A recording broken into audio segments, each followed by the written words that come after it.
दिन का क्लास है। हम लोग साउंड को आगे ले जाते हैं, आगे की ओर ले जाते हैं। कल हम लोग क्या क्या देखे थे ये सब हम लोग देख चुके थे कि साउंड क्या है, साउंड ध्वनि क्या है, ध्वनि के अध्ययन को एकॉस्टिक्स कहा जाता है और बाकी सब चीज़ हम लोग कुछ कुछ देखे थे।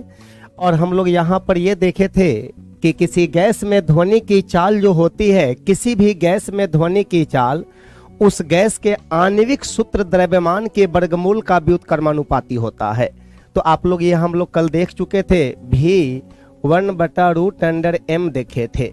अब हम लोग यहाँ से ये भी देख लिए थे और कर तुलनात्मक अध्ययन में v1/v2 बराबर √m2/m1 कर दीजिएगा, जहाँ m1 एंड m2 बराबर m1 एंड m2 बराबर गैसों का आणविक सूत्र द्रव्यमान, आणविक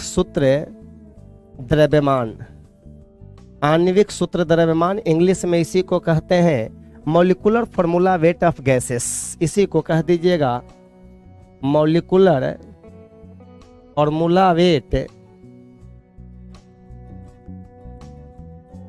वेट ऑफ गैसेस। बताइएगा, हर एक गैस का मॉलिक्यूलर फॉर्मूला वेट अलग अलग होता है। यहाँ से इस नियम से यह निष्कर्ष निकलता है कि जिस गैस का द्रव्यमान कम होती है उसमें वेग ज्यादा होगा और जिसका द्रव्यमान ज्यादा होगा उसमें वेग कम होती है। उल्टा संबंध है, उल्टा। अगर एक बढ़ेगा तो एक घटेगा और एक घटेगा तो दूसरा क्या होगा, बढ़ेगा। इस तरह का संबंध दिखलाया गया था। आप एक बात बताइए, आप तो ये जानते हैं, एक हम नोट लाइन लिखने जा रहे हैं। फर्स्ट सबसे हल्का गैस, फर्स्ट सबसे हल्का गैस की बात करते हैं। हल्का गैस तो कह दीजिएगा हाइड्रोजन होता है। फर्स्ट सबसे हल्का गैस हाइड्रोजन है और दूसरा सबसे हल्का गैस, सेकंड सबसे हल्का गैस की बात करेंगे तो हीलियम होता है। लेकिन याद रखिएगा ये अक्रिय गैस है, ये अक्रिय गैस है, इनॉट गैस है, अक्रिय गैस है, इनॉट गैस है, ये अक्रिय गैस है, इनॉट गैस में आता है। याद रखिएगा, गैसीय तत्वों में सबसे भारी गैस जो होता है रेडॉन होता है। गैसीय तत्वों में सबसे भारी गैस, याद रखिएगा, यहां पर लिख दे रहे हैं, गैसीय तत्वों में सबसे भारी गैस जो होता है ये रेडॉन होता है। रेडॉन होती है, रेडॉन होता है, जिसका संकेत होता है Rn होता है। तो गैसीय तत्वों में सबसे भारी गैस होता है रेडॉन। लेकिन अगर कह दिया जाए कि फर्स्ट सबसे हल्का गैस होता है तो हाइड्रोजन, सेकंड सबसे हल्का गैस होता है हीलियम और गैसीय तत्वों में सबसे भारी गैस होता है रेडॉन। लेकिन अगर कह दिया जाए, सिंपली आपसे पूछा जाए कि सबसे भारी गैस कौन होता है, तो टंगस्टन हेक्साफ्लोराइड सबसे भारी गैस होता है। याद रखिएगा, टंगस्टन हेक्साफ्लोराइड, टंगस्टन हेक्साफ्लोराइड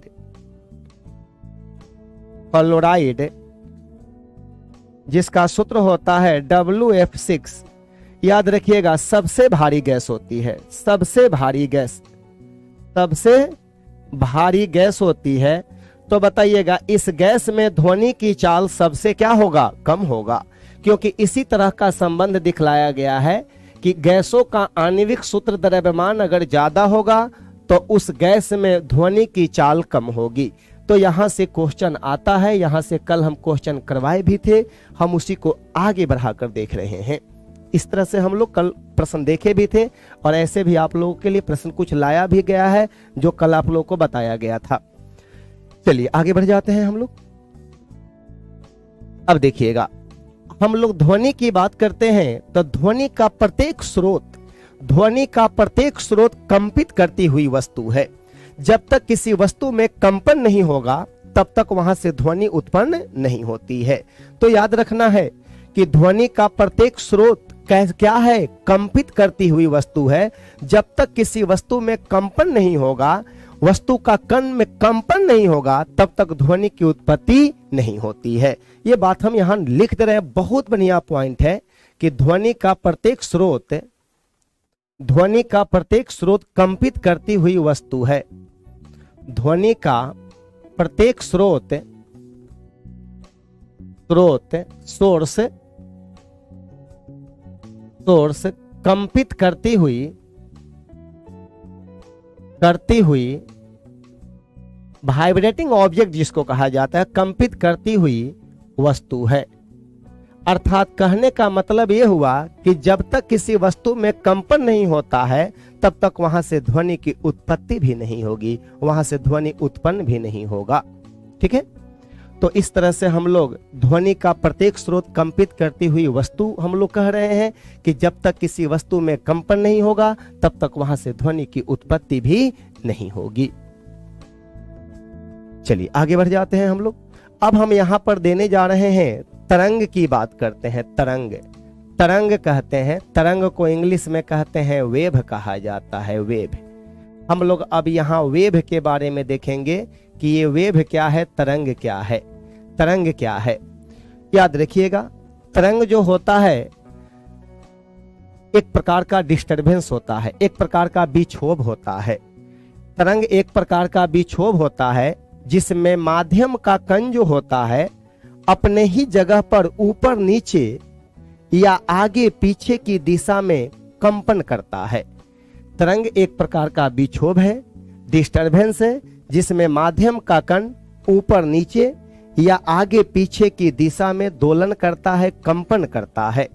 और याद रखिएगा तरंग में तरंग का गति होता है, तरंग में तरंग की गति होती है।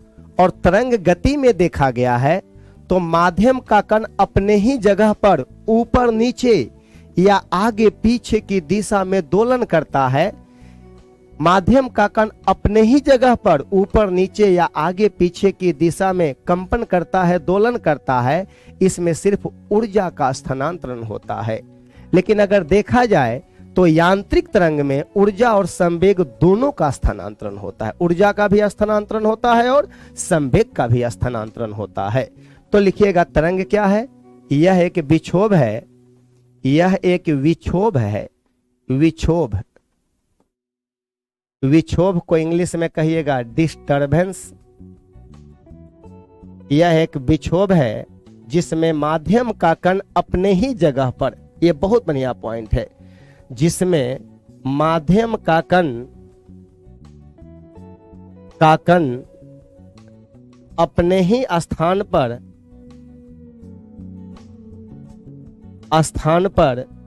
ऊपर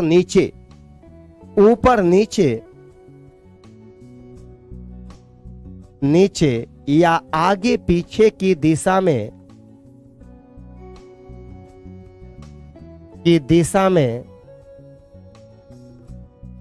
दोलन करते हैं।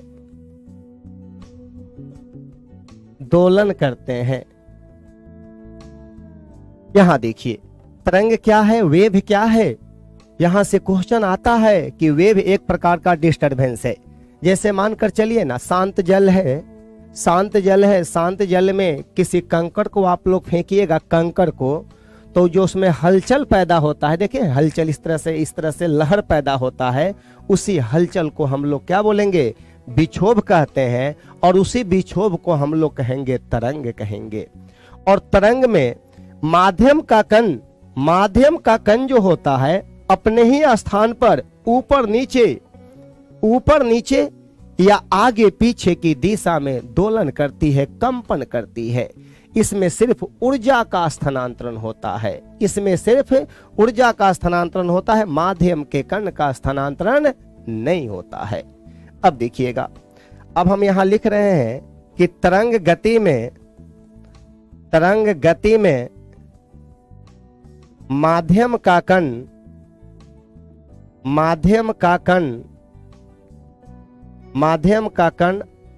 अपने मध्य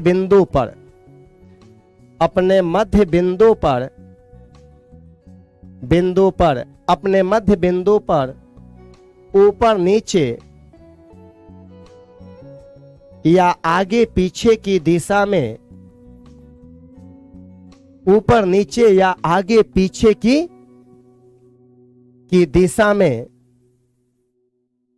दिशा में दोलन करती है, कंपन करती है, इसमें ऊर्जा का स्थानांतरण होता है, ऊर्जा, इसमें ऊर्जा का स्थानांतरण होता है,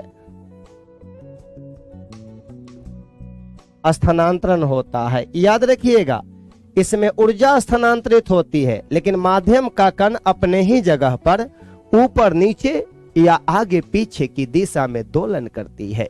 याद रखिएगा, यांत्रिक तरंग में अगर पूछा जाए तो यांत्रिक तरंग में ऊर्जा तथा संवेग का स्थानांतरण होता है, यांत्रिक तरंग में ऊर्जा तथा संवेग का स्थानांतरण होता है। लेकिन याद रखिएगा, आपसे कह दिया जाए कि तरंग गति में माध्यम का कण अपने मध्य बिंदु पर ऊपर नीचे या आगे पीछे की दिशा में या तो ऊपर नीचे या तो आगे पीछे की दिशा में दोलन करती है, कंपन करती है। तो ये आगे मिलेगा कि ऊपर नीचे की दिशा में अगर दोलन करती है तो ये अनुप्रस्थ तरंग के कंडीशन में होती है, और अगर आगे पीछे की दिशा में कंपन करती है तो संपीड़न और विरलन का निर्माण करता है, जो कि अनुदैर्ध्य तरंग में होती है। वो मिलेगा आगे। हम लोग तरंग को दो भागों में बांट कर पढ़ेंगे, तरंग को हम लोग दो भागों में बांट कर पढ़ेंगे। तो यहां से एक क्वेश्चन पूछा जाता है, दोनों का दोनों आपके लिए क्वेश्चन का रूप हो गया। दोनों से क्वेश्चन आता है कि तरंग गति में माध्यम का कण बताइए अपने मध्य बिंदु पर ऊपर नीचे या आगे पीछे की दिशा में दोलन करती है, इसमें किसका स्थानांतरण होता है? ऊर्जा का स्थानांतरण होता है। लेकिन अगर कह दिया जाए कि यांत्रिक तरंग में किसका स्थानांतरण होता है? ऊर्जा और संवेग दोनों का स्थानांतरण होता है। चलिए अब हम लोग तरंग को दो भागों में बांट कर पढ़ेंगे। देखिए, तरंग को हम दो भागों में बांट दे रहे हैं। यहाँ पर तरंग को दो भागों में हम बांट रहे हैं। तरंग को इंग्लिश में वेव कहा जाता है। ये विक्षोभ एक प्रकार का डिस्टरबेंस होता है। इसको दो भागों में बांट दिया गया तरंग को। तो दो भागों में कौन कौन भाग है इसका? तो कह दीजिएगा कि सर इसका भाग तो हमारा हो गया, एक होता है यांत्रिक तरंग होता है, एक होता है यांत्रिक तरंग। इंग्लिश में इसी को कहिएगा मैकेनिकल वेव, मैकेनिकल वेव कह दीजिएगा यांत्रिक तरंग। और एक होता है अयांत्रिक तरंग होती है, इसी को कहिएगा अयांत्रिक तरंग। अयांत्रिक तरंग इंग्लिश में कहिएगा इसको non mechanical wave, non mechanical wave कहा जाता है इसको। इसी को कहा जाता है, इसी का एक और नाम है विद्युत चुंबकीय तरंग, इलेक्ट्रोमैग्नेटिक वेव कहा जाता है इसको। एक इसी का नाम है विद्युत चुंबकीय तरंग, विद्युत चुंबकीय तरंग कहते हैं। इंग्लिश में इसी का नाम है इलेक्ट्रोमैग्नेटिक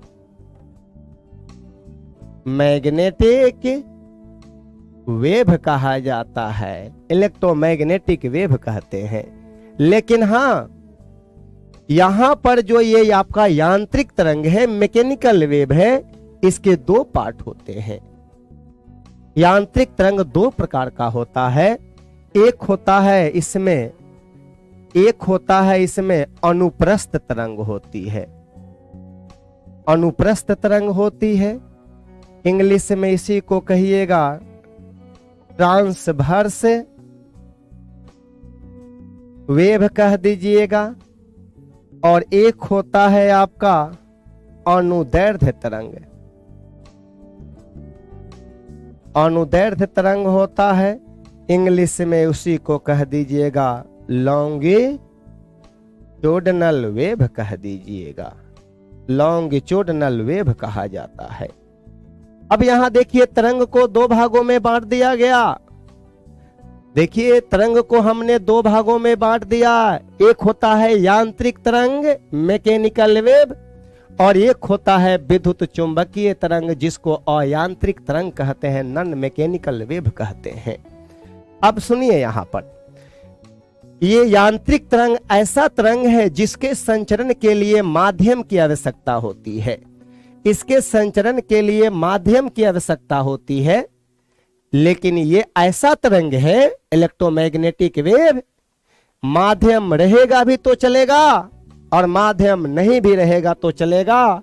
और ये कहता है कि माध्यम नहीं रहेगा वहीं पर हमारा स्पीड सबसे ज्यादा होगा। एक बात समझिए आप लोग, अगर हम यहां से अगर हवा को हटा देते हैं, इस जगह को हम वैक्यूम बना देते हैं, निर्वात कर दे रहे हैं, निर्वातित कर दे रहे हैं, अब हम यहां से बोलेंगे तो हमारी ध्वनि यहां से वहां नहीं जा पाएगी, क्योंकि ध्वनि के संचरण के लिए माध्यम चाहिए और यहां माध्यम नहीं है। लेकिन अगर यहां से हवा हट गया है, ये जगह को निर्वात कर दिया गया है, तो लाइट जो जल रहा है, क्या लाइट यहां नहीं आएगा? आएगा, आएगा लाइट यहां पर। तो इसका मतलब यह हुआ कि हमारा जो ध्वनि तरंग है उसके संचरण के लिए माध्यम की आवश्यकता है। अब माध्यम नहीं है तो हमारा ध्वनि यहां से वहां नहीं जा पा रहा है। मतलब कि ध्वनि तरंग हमारा किस में है? यांत्रिक तरंग में है। लेकिन ये प्रकाश तरंग जो हो गया ये विद्युत चुंबकीय तरंग में आ जाएगा। और आपको पता होना चाहिए कि निर्वात में ही प्रकाश की चाल सबसे ज्यादा होती है। सही बात है, निर्वात में प्रकाश की चाल सबसे ज्यादा होती है। लेकिन क्या निर्वात में ध्वनि का चाल सबसे ज्यादा होता है? नहीं, निर्वात में ध्वनि की चाल 0 मीटर पर सेकेंड होती है। वहीं निर्वात में प्रकाश की चाल 3 × 10⁸ मीटर पर सेकेंड होता है, जो सबसे ज्यादा होता है। तो अब हम लोग यहाँ पर इलेक्ट्रोमैग्नेटिक वेव के बारे में हम लोग जानकारी प्राप्त करेंगे कि ये क्या है इलेक्ट्रोमैग्नेटिक वेव, जिसको विद्युत चुंबकीय तरंग कहा जाता है। याद रखिएगा, यहाँ पर हम लिखने जा रहे हैं इसी के लिए, ये विद्युत चुंबकीय तरंग के लिए, कि यह निर्वात तथा माध्यम दोनों में संचरित होता है। यह निर्वात तथा माध्यम लिख रहे हैं, ये इंक काम यहाँ अच्छा नहीं कर रहा है, ठीक है। यह निर्वात तथा माध्यम, यह निर्वात तथा, निर्वात को शून्य भी कहते हैं, यह निर्वात तथा माध्यम दोनों में संचरित होता है, दोनों में संचरित होता है, संचरित होता है। यस, ये दोनों में संचरित होता है, यह निर्वात में भी और माध्यम दोनों में संचरित होता है। याद रखिएगा, इसकी प्राकृति अनुप्रस्थ, इसका नेचर जो होता है, नेचर चलने का स्वभाव जो होता है, इसकी प्राकृति अनुप्रस्थ होती है। अनुप्रस्थ माने ट्रांसवर्स होती है, इसकी प्रकृति अनुप्रस्थ होती है। याद रखिएगा, जितना भी विद्युत चुंबकीय तरंग है उस सब की प्रकृति अनुप्रस्थ होती है, ट्रांसवर्स होती है, सबकी प्रकृति अनुप्रस्थ होती है। याद रखिएगा, यह उदासीन होता है। उदासीन का मतलब न्यूट्रल होता है, ना इस पर प्लस चार्ज होता है और ना इस पर माइनस चार्ज होता है। यह उदासीन माने क्या? यह न्यूट्रल होता है, न्यूट्रल होता है तथा इस पर वैद्युत चुंबकीय क्षेत्र का, इस पर वैद्युत चुंबकीय क्षेत्र का, इलेक्ट्रोमैग्नेटिक फील्ड का कोई प्रभाव नहीं पड़ता है। तथा इस पर वैद्युत चुंबकीय क्षेत्र का, तथा इस पर, अगला पेज में लिखते रहे, तथा इस पर वैद्युत चुंबकीय क्षेत्र का, चुंबकीय क्षेत्र का कोई प्रभाव नहीं पड़ता है, नहीं पड़ता है। इस पर वैद्युत चुंबकीय क्षेत्र का कोई प्रभाव नहीं पड़ता है। मतलब कि जितना भी विद्युत चुंबकीय तरंग होता है, अगर उसको किसी वैद्युत चुंबकीय क्षेत्र से होकर गुजारा जाएगा तो ना वो प्लस की ओर बेंड करेगा और ना वो माइनस की ओर बेंड करेगा, सीधे चला जाएगा। याद रखिएगा, ये जितना भी विद्युत चुंबकीय तरंग होता है, इस सब की चाल प्रकाश की चाल के समान होती है। जितना भी विद्युत चुंबकीय तरंग है उस सब की चाल प्रकाश की चाल के समान होती है। यहां लिख रहे हैं, इसकी चाल प्रकाश की चाल के, प्रकाश की चाल के समान होती है, समान होती है। और प्रकाश की चाल निर्वात में कितना होता है? इसकी चाल प्रकाश की चाल के समान होता है। और प्रकाश की चाल जो होता है निर्वात में 3 × 10⁸ मीटर पर सेकंड होता है जी। 3 × 10⁸ मीटर पर सेकंड। ये तो पता होगा, आगे मिलेगा कि निर्वात में प्रकाश की चाल का अध्ययन सर्वप्रथम रोमर नामक वैज्ञानिक ने किया था। रोमर, वो मिलेगा जब अगला हम लोग लाइट पढ़ेंगे, या लाइट के पहले तो हम लोग हीट पढ़ेंगे, हीट के बाद लाइट पढ़ेंगे, वहां मिलेगी। तो इसकी चाल प्रकाश की चाल के समान होती है। जितना भी विद्युत चुंबकीय तरंग है उस सब की चाल प्रकाश की चाल के समान होती है। याद रखिएगा, इसकी चाल को निम्न सूत्र द्वारा व्यक्त किया जाता है। यहां से अब आ जाइए, इसकी चाल को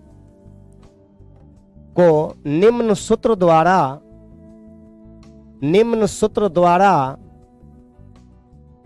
व्यक्त किया जाता है, किया जाता है।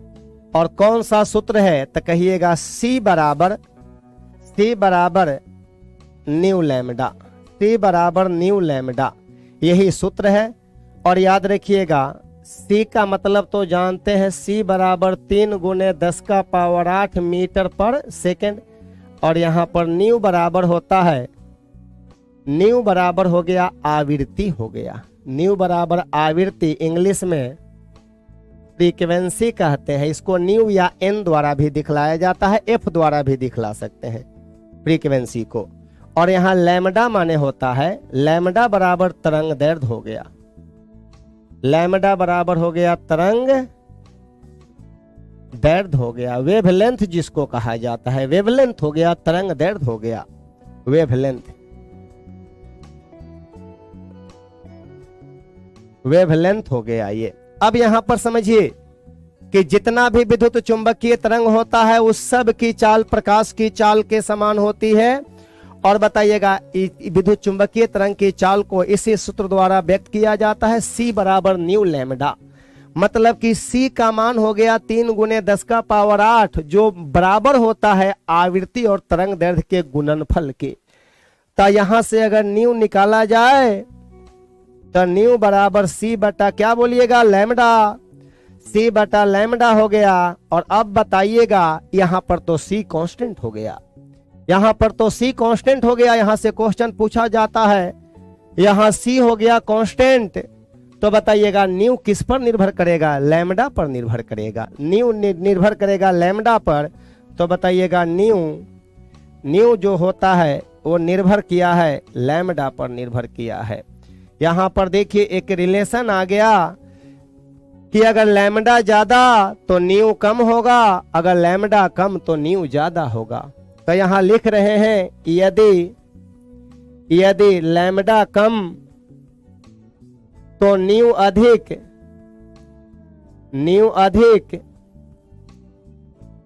यदि लैम्डा कम तो न्यू अधिक होगा। और अब बताइएगा, यदि लैम्डा अधिक तो बताइएगा न्यू क्या होगा? न्यू कम होगा। उल्टा संबंध है दोनों के बीच, यहां पर उल्टा संबंध आ गया। और यहां से भी सवाल एक पूछा जाता है। ये दोनों आपके लिए इंपॉर्टेंट पॉइंट हो गया, इंपॉर्टेंट पॉइंट हो गया, इंपॉर्टेंट फॉर्मूला हो गया। आपसे कह दिया जाएगा कि जितना भी विद्युत चुंबकीय तरंग है उस सब का लैम्डा दे दिया जाए और पूछेंगे कि उसकी आवृत्ति क्या होगा, तो यही सूत्र एप्लीकेशन में लाइएगा, डायरेक्ट बन जाएगा। कह देंगे हम कि दृश्य प्रकाश का नाम सुने होंगे, VIBGYOR होता है, VIBGYOR, जिसमें सबसे ज्यादा तरंग दैर्ध्य लाल का होता है। तो कह देंगे कि यदि लाल रंग का तरंग दैर्ध्य 7600 एंगस्ट्रॉम है तो उसकी आवृत्ति क्या होगी, फ्रीक्वेंसी क्या होगी? तो यहाँ पर 7600 एंगस्ट्रॉम है, तो एंगस्ट्रॉम को मीटर में बदल दीजिएगा, C का मान तो फिक्स हो गया। तब वहां से उसका एक्चुअल आवृत्ति निकाल लेंगे हम लोग, न्यू बराबर C बाई लैम्डा का सूत्र एप्लीकेशन में लाकर। तो बताइएगा, जितना भी विद्युत चुंबकीय तरंग होता है उस सब की चाल प्रकाश की चाल के समान होता है। और उसको एक सूत्र द्वारा व्यक्त किया जाता है और वो सूत्र है C बराबर न्यू लैम्डा। C बराबर क्या? न्यू लैम्डा है। चलिए आगे बढ़ जाते हैं। तो यहां से क्वेश्चन आएगा तो यहां से आप बना दीजिएगा, ऐसे क्वेश्चन यहां से हम आपको देंगे। चलिए आगे बढ़ जाते हैं। याद रखिएगा विद्युत चुंबकीय तरंग की ऊर्जा आवृत्ति का समानुपाती होती है।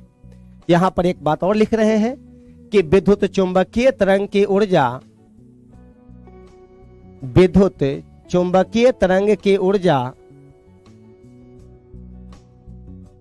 तरंग की ऊर्जा, ऊर्जा आवृत्ति N या F या इसी को न्यू कह दीजिएगा, विद्युत चुंबकीय तरंग की ऊर्जा आवृत्ति का समानुपाती होता है। समानुपाती या इसी को कहिएगा अनुक्रमानुपाती, अनुक्रमानुपाती होता है।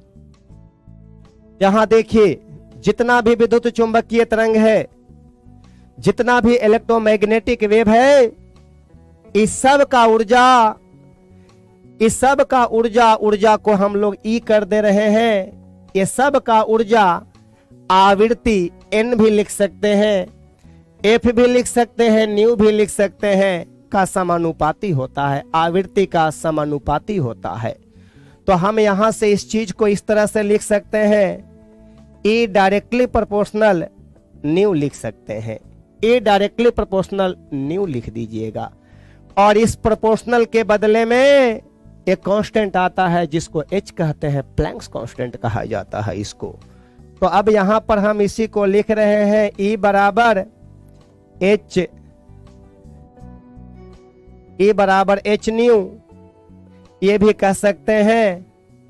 एक सूत्र यहां से ये आ गया, और नहीं तो आप और कर लिख सकते हैं E बराबर H, और न्यू के बदले लिख सकते हैं क्या, जरा हम बैक आकर देखते हैं। न्यू के बदले क्या लिख सकते हैं आप लोग? न्यू के बदले आप लोग क्या लिख सकते हैं? तो देखिए न्यू के बदले लिख सकते हैं C बटा लैम्डा, लिख सकते हैं ना।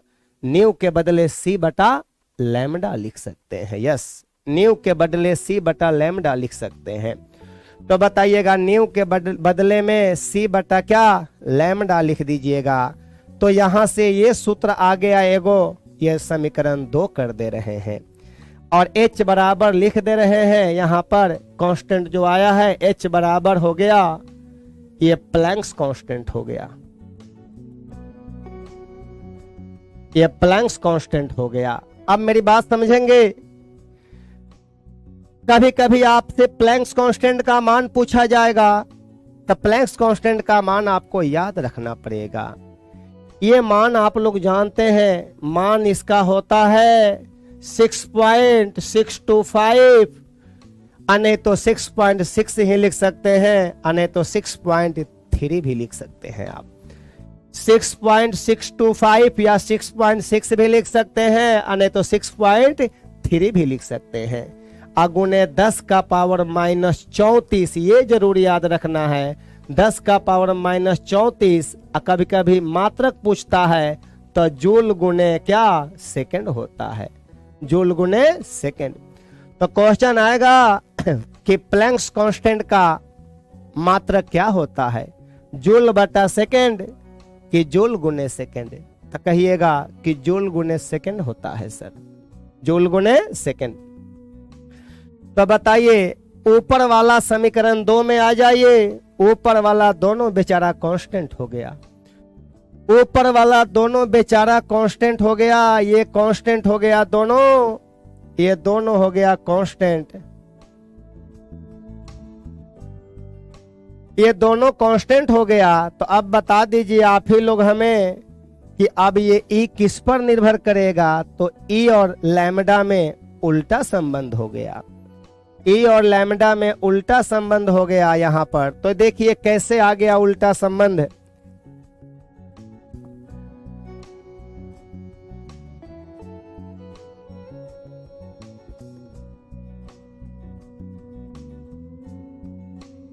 तो देखिए E और लैम्डा में उल्टा संबंध हो गया यहां पर। अगर लैम्डा ज्यादा तो ऊर्जा कम होगा और लैम्डा कम तो ऊर्जा ज्यादा होगा। वही संबंध आ गया इसके पहले वाला बैक में जो हम लोग संबंध देखे थे। तो E बराबर SC बटा लैम्डा, तो जितना भी विद्युत चुंबकीय तरंग होता है उस सब के लिए ऊर्जा निकालने का यही सूत्र है, E बराबर SC बटा लैम्डा।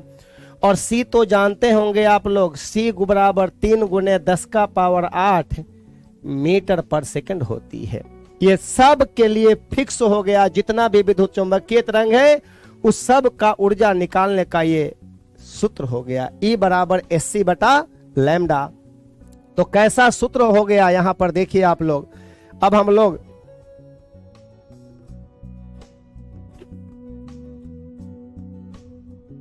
यहां से तो हो गया। अब आप बताइए, जितना भी विद्युत चुंबकीय तरंग है उस सब की चाल प्रकाश की चाल के समान होती है और उसको एक सूत्र द्वारा दिखलाया जाता है, C बराबर न्यू लैम्डा। जितना भी विद्युत चुंबकीय तरंग है उसकी ऊर्जा को निकालने के लिए एक सूत्र आता है, E बराबर SC बटा लैम्डा आ गया। तो यहां से बहुत क्वेश्चन आता है, लेकिन इससे भी ज्यादा क्वेश्चन अब आपसे पूछेगा विद्युत चुंबकीय तरंग में कौन कौन सा होगा। तो याद रखेंगे हम लोग विद्युत चुंबकीय तरंग का कुछ मुख्य उदाहरण देखने जा रहे हैं। Some important example electromagnetic wave का हम लोग देखने जा रहे हैं।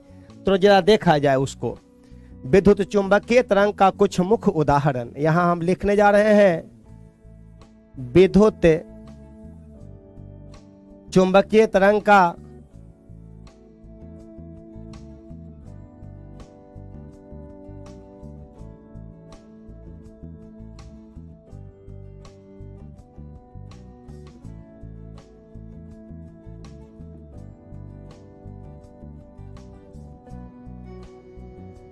उदाहरण, विद्युत चुंबकीय तरंग का कुछ मुख्य उदाहरण। तो आप लोग याद रखिएगा, हम विद्युत चुंबकीय तरंग का कुछ मुख्य उदाहरण में हम लेने जा रहे हैं RMI। यहां देखिएगा RMI,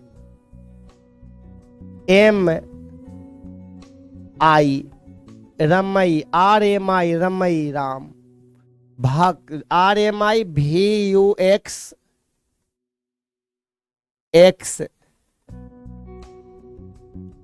G, RMI VUX G। याद रखिएगा RMI VUX G, RMI VUX G ये डिक्रीजिंग ऑर्डर ऑफ वेवलेंथ है। तो R का मतलब होता है रेडियो, R का मतलब होता है रेडियो तरंग, रेडियो वेव होता है। याद रखिएगा M माने माइक्रोवेव होता है, एकदम आहिस्ता आहिस्ता पढ़िए, माइक्रोवेव होता है जिसको हम लोग कहते हैं हिंदी में सूक्ष्म तरंग कहते हैं, सूक्ष्म तरंग के नाम से जानते हैं। I माने होता है, I माने इंफ्रा होता है, INFRA इंफ्रावेव।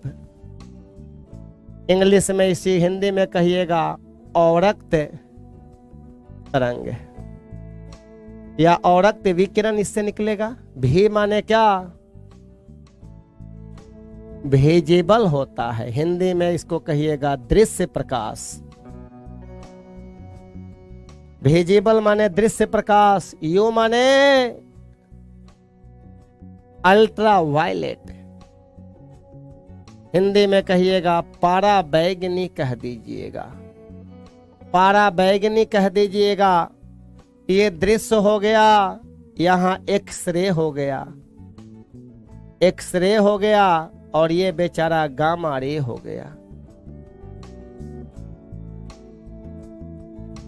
गामा रे हो गया। तो याद रखिएगा RMI VUX G, RMI VUX G, RMI VUX G ये सब का सब विद्युत चुंबकीय तरंग है।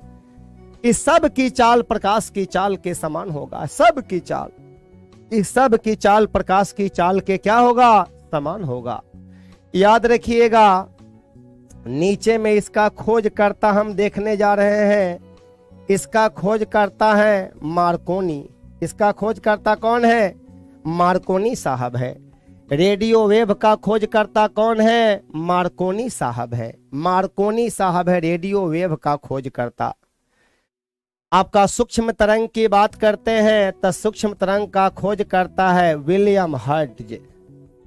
विलियम हर्ट्ज साहब है। विलियम हर्ट्ज साहब है। इसका खोजकर्ता कौन है? विलियम हर्शल साहब है। विलियम हर्शल, हर्शल साहब है। विलियम हर्शल साहब। इसका खोजकर्ता फादर ऑफ फिजिक्स कौन? न्यूटन साहब है। इसका खोजकर्ता कौन है? रीटर साहब है। इसका खोजकर्ता कौन है? रॉन्टजन साहब है इसका खोजकर्ता। इसका खोजकर्ता के लिए आ जाइए आप लोग। क्वेश्चन पूछेगा कि रेडियो वेव का खोजकर्ता कौन है? मार्कोनी साहब है। मार्कोनी, ये बताइए सूक्ष्म तरंग का खोज किसने किया था? विलियम हर्ट्ज ने किया था। और इसी सूक्ष्म तरंग का उपयोग ना माइक्रोवेव ओवन में किया जाता है।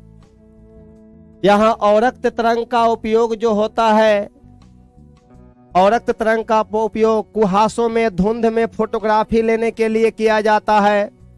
यही औरक्त तरंग जो होता है सनलाइट में, जो हम लोगों को गर्मी प्रदान करता है सनलाइट, यही औरक्त तरंग जो होता है विकिरण जो देता है, जिससे हम लोग को गर्मी प्राप्त होती है। चाहे हम लोग इलेक्ट्रिक आयरन से जब हम लोग किसी चीज को प्रेस करते हैं तो जो वहां से रेडिएशन आता है वो रेडिएशन भी औरक्त तरंग का ही है। यही बात है। तो अब हम लोग यहां पर देखेंगे, तब का एप्लीकेशन तो देखेंगे, लेकिन इसके पहले आप लोग देखिएगा रेडियो वेव का खोजकर्ता कौन है? मार्कोनी साहब है। सूक्ष्म तरंग का खोजकर्ता कौन है? विलियम हर्ट्ज साहब है। औरक्त का खोजकर्ता विलियम हर्शल साहब है। दृश्य प्रकाश की बात करते हैं तो ये दृश्य प्रकाश में भी लिख दिया गया है, लेकिन ये दृश्य प्रकाश भी कौ प्रकार का? 7 प्रकार का होता है। विजियोर होता है। तो ये देखने वाला प्रकाश है। हमारी आंखें इस प्रकाश को देखती है, लेकिन इससे ज्यादा तरंग दैर्ध्य वाले को और इससे कम तरंग दैर्ध्य वाले को हमारी आंखें नहीं देख पाती है। तभी तो इसका नाम पड़ा दृश्य प्रकाश, जिसका खोज करता हमारे फादर ऑफ फिजिक्स न्यूटन साहब है, सर आइजक न्यूटन साहब है। याद रखिएगा, पराबैंगनी जिसका तरंग दैर्ध्य बैगनी से भी कम रहता है, बैगनी प्रकाश जो दृश्य प्रकाश है उससे भी कम रहता है पराबैंगनी का तरंग दैर्ध्य। इससे भी कम तरंग दैर्ध्य किसका है? एक्स रे का। और सबसे कम तरंग दैर्ध्य है गामा रे का। लेकिन गामा रे के खोजकर्ता नीचे नहीं लिखे हैं। गामा रे को खोज करने का श्रेय सबसे पहले बिलार्ड साहब को जाता है। किसको? बिलार्ड साहब को। और बाद में बेकुरेल साहब ने देखा था कि रेडियो सक्रिय तत्व से ये गामा किरणें निकलती है, और ये गामा किरणें वास्तविक रूप से देखा जाए तो विद्युत चुंबकीय तरंग है, जिस पर वैद्युत चुंबकीय क्षेत्र का कोई प्रभाव नहीं पड़ता है। तो इसका खोजकर्ता, आज का खोजकर्ता आपसे बिलार्ड भी का पूछा जा सकता है। सबसे पहले बिलार्ड ने ही खोज किया था, तो याद रखिएगा बिलार्ड लिख दे रहे हैं, और नहीं तो बिलार्ड नहीं रहेगा, नहीं रहेगा तो बेकरेल कह दीजिएगा, बेकरेल कह दीजिएगा। लेकिन मोस्टली बेकरेल ही पूछा जाता है। तो सबसे पहले बिलार्ड साहब ने इसके बारे में बताया था। अगर बिलार्ड नहीं रहेगा तब बेकरेल देना है आपको, बेकरेल कह दीजिएगा, लेकिन मोस्टली बेकरेल ही पूछा जाता है। तो सबसे पहले बिलार्ड साहब ने इसके बारे में बताया था। अगर बिलार्ड नहीं रहेगा तब बेकरेल देना है आपको। अगर ऑप्शन में बिलार्ड रहेगा तो बिलार्ड ही इस खोजकर्ता में मारिएगा आप लोग। अब हम लोग आगे बढ़ जाते हैं। यहां पर देखिए हम इसका सीक्वेंस कुछ लिख रहे हैं, इसके सीक्वेंस पर ध्यान दीजिएगा। हमारा तीर किधर गया है? इधर से उधर गया है। हमारा तीर जो गया है लेफ्ट से राइट की ओर गया है।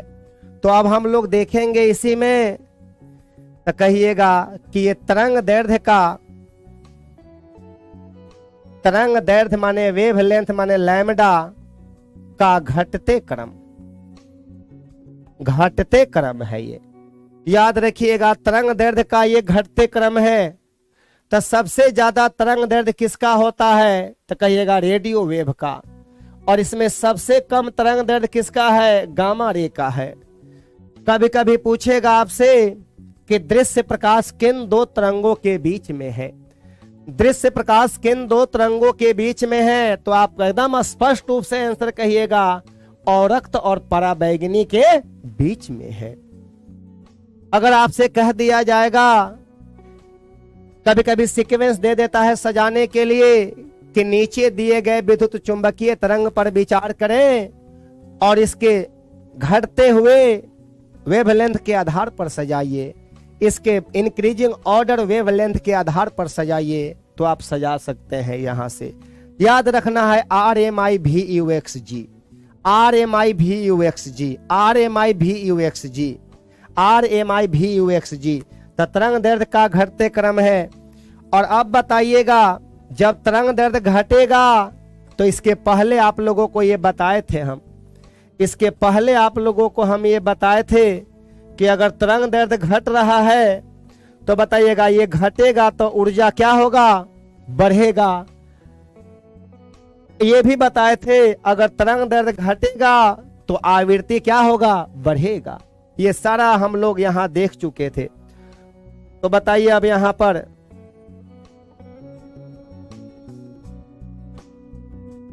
अब यहां देखिए तरंग दैर्ध्य का घटते क्रम और दूसरा नंबर लिख रहे हैं आवृत्ति एवं ऊर्जा का बढ़ते क्रम। तीसरा नंबर में लिख रहे हैं तभी उदासीन होते हैं, सभी उदासीन होते हैं, ना किसी पर प्लस चार्ज है तो ना किसी पर माइनस चार्ज है।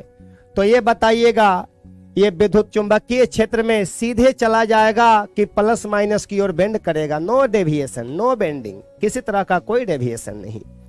याद रखिएगा इस सब की चाल प्रकाश की चाल के समान होती है। इन सब की चाल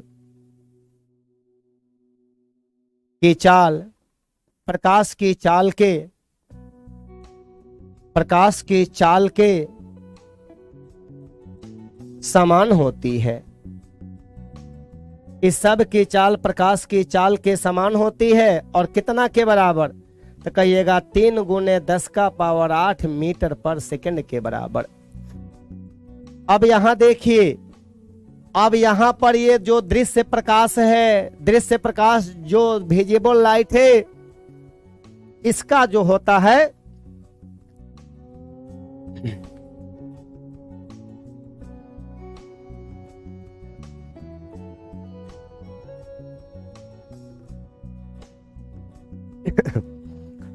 देखिए बहुत ही जबरदस्त पॉइंट लिखा गया है आपके लिए, बहुत ही लाजवाब पॉइंट है।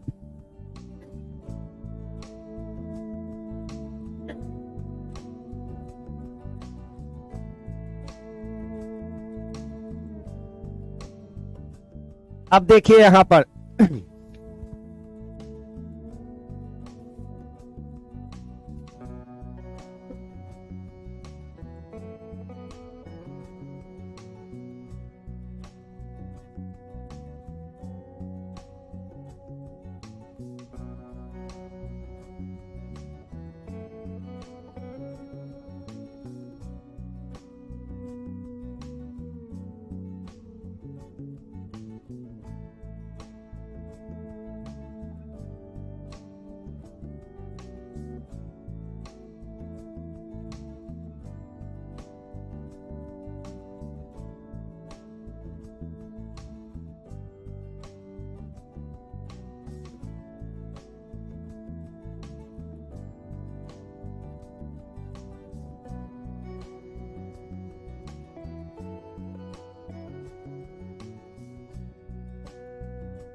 तो बताइए अब यहां पर देखा जाए जितना भी विद्युत चुंबकीय तरंग है इस सब की चाल प्रकाश की चाल के समान होती है और कितना के बराबर, तो कहिएगा सर 3 × 10⁸ मीटर पर सेकंड के बराबर होता है।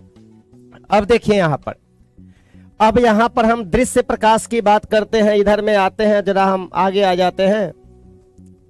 अब यहां देखिए दृश्य प्रकाश की बात करते हैं, दृश्य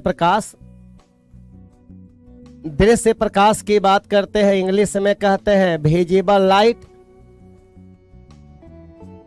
विजिबल लाइट की बात करते हैं तो ये कौन कौन है, विजियोर, VIBGYOR है, ये विजियोर हो गया। तो इधर से इधर जा रहे हैं तो याद रखिएगा इसमें भी वही बात है कि ये तरंग दैर्घ्य लैम्डा का यहां पर V से R की ओर गए हैं तो बढ़ते क्रम आवृत्ति एवं ऊर्जा का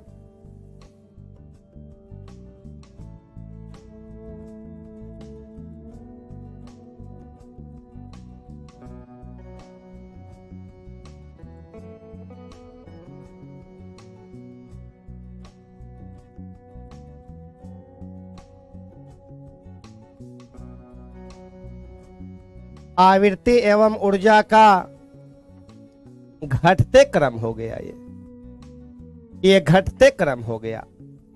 तो हम वहां पर से दृश्य प्रकाश को बाहर निकाले हैं, तो वहां से जब दृश्य प्रकाश को बाहर निकाले हैं तो हम यहां पर VIBGYOR लिख दिए हैं। ये देखने वाला प्रकाश है, हमारी आंखें इसको देख लेती है।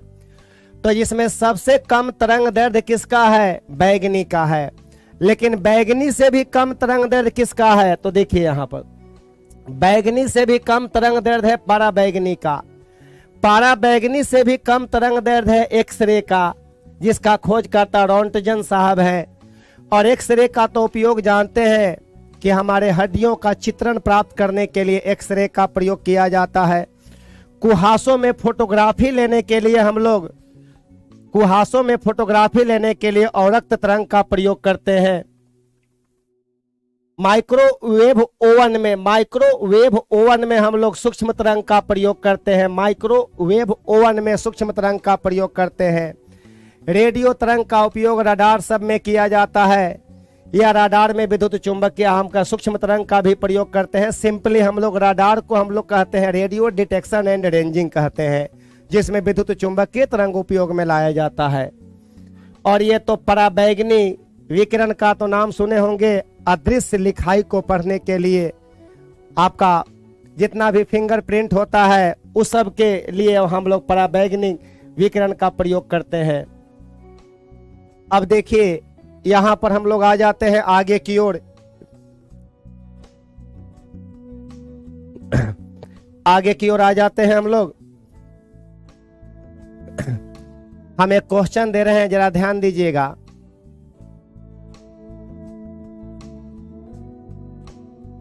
इनमें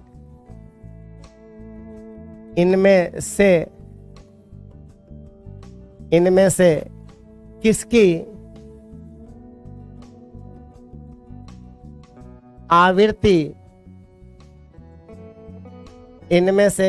आवृत्ति अधिकतम है? आवृत्ति अधिकतम है। पहला ऑप्शन सूक्ष्म तरंग, दूसरा ऑप्शन पाराबैंगनी, तीसरा औरक्त और चौथा गामा किरण।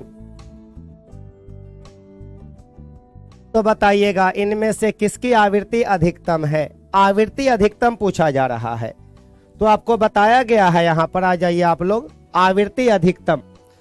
तो बताइएगा आवृत्ति और ऊर्जा का बढ़ते क्रम है, तो बताइएगा सबसे आवृत्ति और ऊर्जा का बढ़ते क्रम है, तो आवृत्ति सबसे ज्यादा जो होगा गामा किरण का होगा, सबसे ज्यादा गामा किरण का होगा।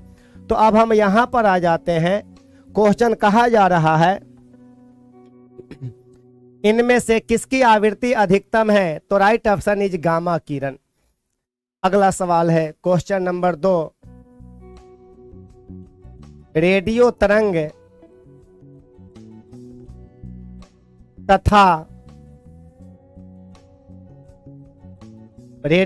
तथा प्रकाश की चालों का अनुपात क्या होगा। याद रखिएगा, रेडियो तरंग तथा प्रकाश की चालों का अनुपात क्या होगा।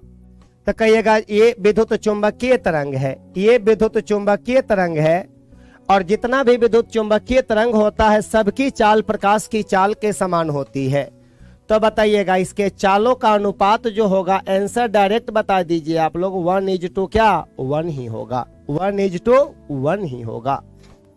क्वेश्चन नंबर 3, यहां पर अगला क्वेश्चन है दृश्य प्रकाश किन दो तरंगों के बीच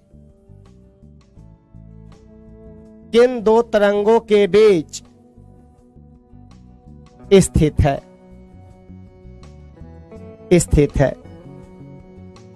दृश्य प्रकाश किन दो तरंगों के बीच स्थित है। तो अब बताइए यहां पर आप लोग, यहां से क्वेश्चन बता दीजिए हमको, दृश्य प्रकाश किन दो तरंगों के बीच स्थित है। यही है आपका दृश्य प्रकाश, किसके किसके बीच स्थित है। तो कहिएगा दृश्य प्रकाश जो है औरक्त और पराबैंगनी के बीच में है, औरक्त और पराबैंगनी के बीच में है। तो बता दीजिएगा कि दृश्य प्रकाश किन दो तरंगों के बीच में है। तो आंसर डायरेक्ट लिख दीजिएगा, औरक्त तथा पराबैंगनी के बीच में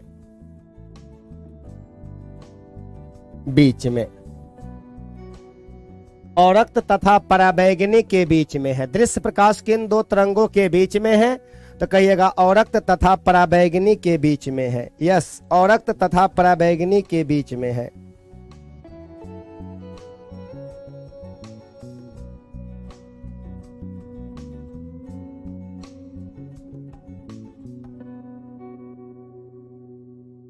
अगला सवाल अगला सवाल पर आते हैं।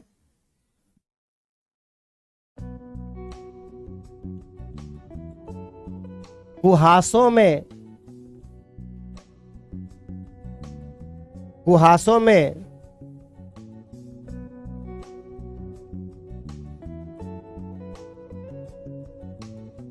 फोटोग्राफी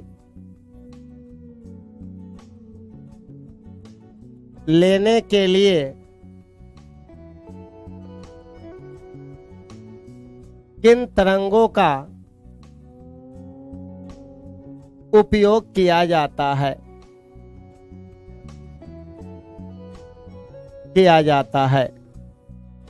किन तरंगों का उपयोग किया जाता है। तो याद रखिएगा, कुहासों में फोटोग्राफी लेने के लिए डायरेक्ट हम आंसर दिख रहे हैं, औरक्त का प्रयोग किया जाता है। इंग्लिश में कहते हैं इंफ्रा वेव का प्रयोग किया जाता है। कुहासों में फोटोग्राफी लेने के लिए औरक्त का उपयोग किया जाता है, औरक्त का प्रयोग किया जाता है।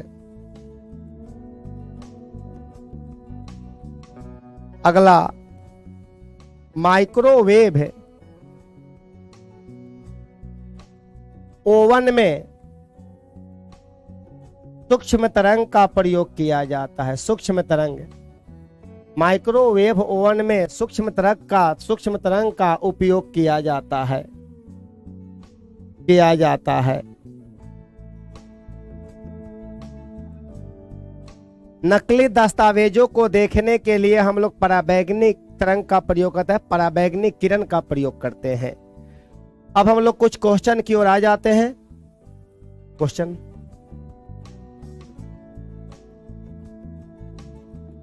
कुछ क्वेश्चन की ओर हम लोग आ जाते हैं।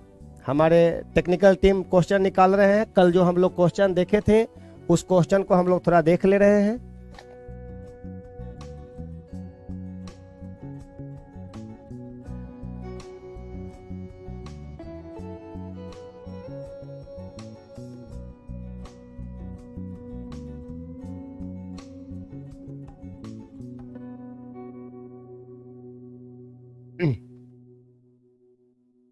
चलिए आज भी हम लोग ये सब क्वेश्चन पढ़ेंगे। आज हम लोग ये सब पढ़ लिए हैं क्योंकि हमारा ये टेंडेंसी है कि कुछ बताएंगे उससे रिलेटेड क्वेश्चन, जहां जहां से क्वेश्चन कैसे पूछा जाता है उसको भी हम लोग देखते हुए आगे बढ़ेंगे।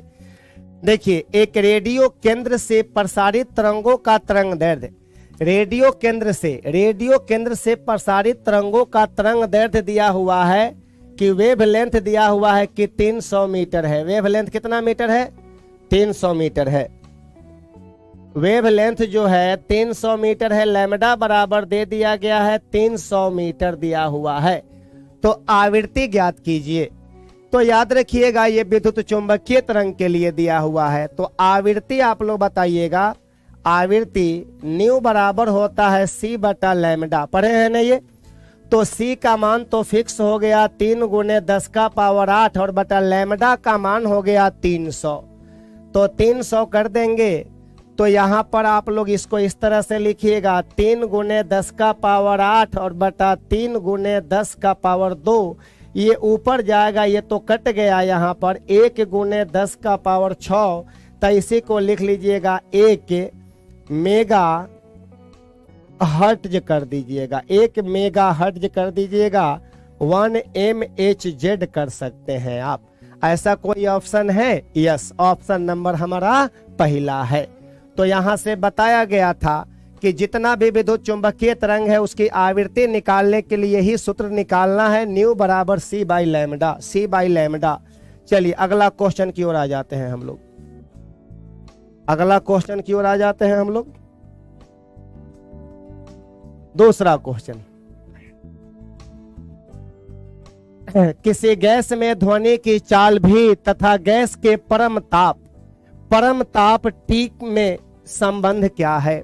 कल ही बताया गया था कि तापमान के बढ़ने से ध्वनि की चाल बढ़ जाती है, लेकिन चाल तो बढ़ जाती है तो कैसा संबंध होगा? आप लोग ये जानते हैं कि V डायरेक्टली प्रोपोर्शनल T भी हो सकता है, ये T² भी हो सकता है, T का आपका 4 भी हो सकता है, यहाँ पर इस तरह से भी हो सकता है, रूट अंडर इस तरह से भी, सब में बढ़ रहा है। लेकिन कैसा संबंध होना चाहिए? ये सब में बढ़ रहा है। तो हम लोग कहेंगे कि किसी गैस में ध्वनि की चाल जो होती है और उसके तापमान के बीच संबंध होता है, भी directly proportional root under T का होता है। रूट अंडर किसका? T का होता है।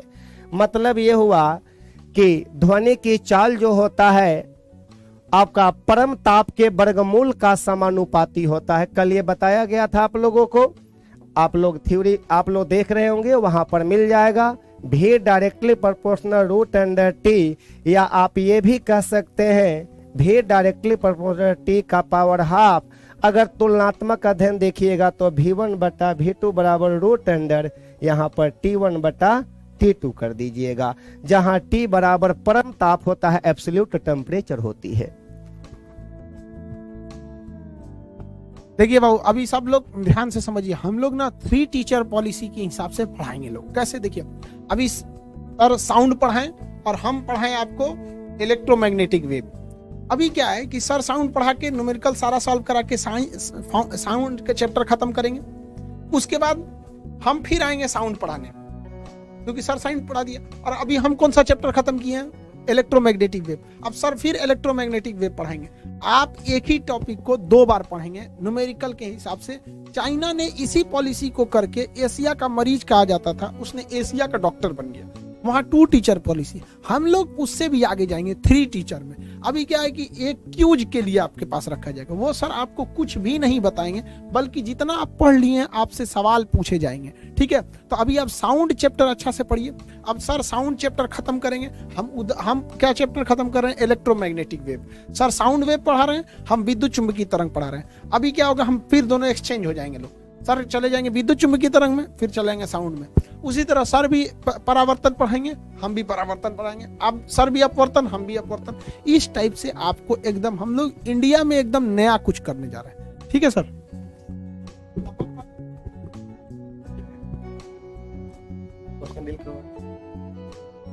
कल करवा दे, कल ही करवा देंगे तुमने। हाँ, कल होगा क्वेश्चन आप लोग का। अब आराम से इसको थ्योरी देखना है। आज जो बताया है उस सब से ही रिलेटेड क्वेश्चन है, उस सबको देखते हुए आप लोगों को बनाना है। मैक्सिमम क्वेश्चन आप लोगों से बन जाएगी।